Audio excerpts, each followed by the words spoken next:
This is the Volvo V60 D3 R-Design. It's Volvo's smallest estate. This one comes in Rebel Blue, which to be honest is the best colour they do. I drove a V60 T5 in the same colour, and it's the standout colour in the range. It looks good, doesn't it? It's got 18-inch wheels. There we go, quite handsome. I'm filming this in my drive so you can see what it looks like in real world conditions, which is why it's quite noisy. I'd say the wheels look pretty good. Not huge disc brakes, but it's got very good stopping power. Here it is from the back, with my oil tank in the background. I don't know why it's got twin exhausts and doesn't need them. It does look quite good. That diffuser's perhaps pointless, but again it does look quite good. Given it it's an estate, let's have a look in the boots. I've got my muddy walking gear. It's not the most hugest estate boot. It's flat floor, but look how high it is. There's quite a lot of gubbins under there. What there isn't is a spare wheel. Under that is a, in fact let's see if we can clip this thing up there. Under this is just an inflation kit for your tyre. So that there is the floor of the car. So that's why you've got such a high boot. Let's have a look inside. Back seats, really comfy, quite a lot of room despite the fact it's the smallest car. I tend to have the driver's seat quite far back. I'm 5'10", loads of knee room. It's really quite comfy in here.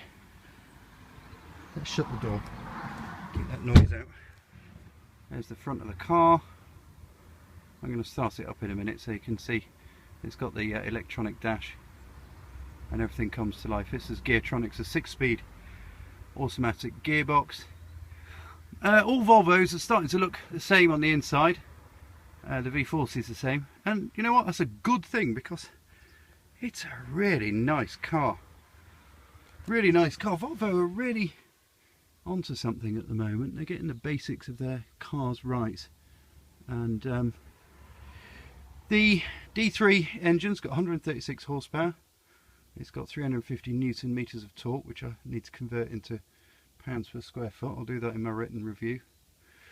It drives really well. It's front wheel drive. It's not the fastest car in the world. It does 0 to 60 in 9.8 seconds, I think. It's got 120 something top speed. You can set the adaptive cruise control all the way up to 120, but not that you'd want to unless you're on the autobahn. It's got plenty, not plenty. It doesn't feel slow. It doesn't feel like a slow car. I used to have a Passat with 110 horsepower and that felt really slow, but this 136 horsepower Volvo doesn't.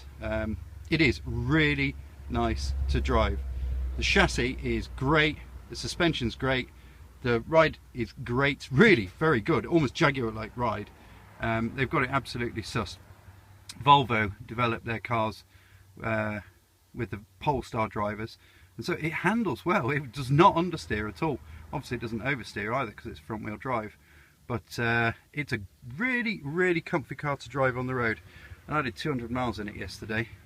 I use the adaptive cruise control quite a lot as well. That works right down to 0, so you can, I tested it with my foot hovering over the brake.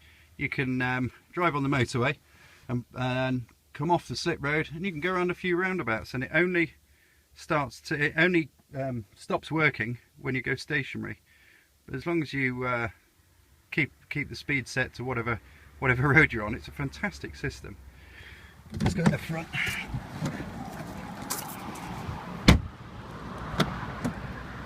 There we go, there's the seats. Look at these bolsters.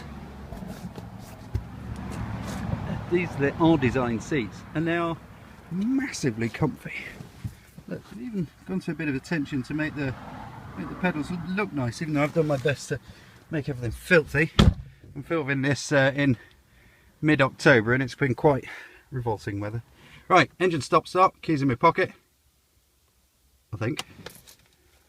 No, it isn't. Okay, so we can't turn it on. Anyway, Here's your stereo control, touch screen.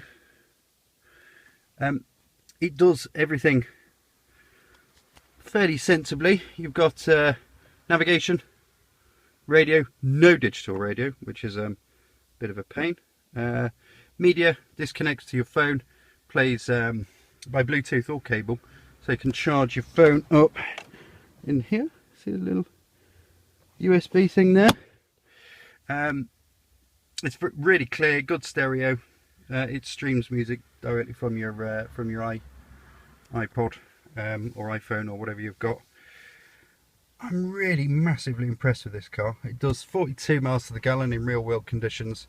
It's meant to do 50 something miles per gallon, but I did 42 yesterday in all sorts of conditions, some motorway, some off-road, and not off-road, A and B road, but really very impressed with this car. Totally recommend it.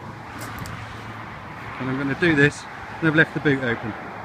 Anyway, that's the Volvo V60. It's a fantastic car. It works really well, and I would thoroughly recommend it. Do you know what? It's as good as a Mercedes. It's good as an Audi. It's as good as a BMW. And what else could you say about Volvo? There's higher praise, really.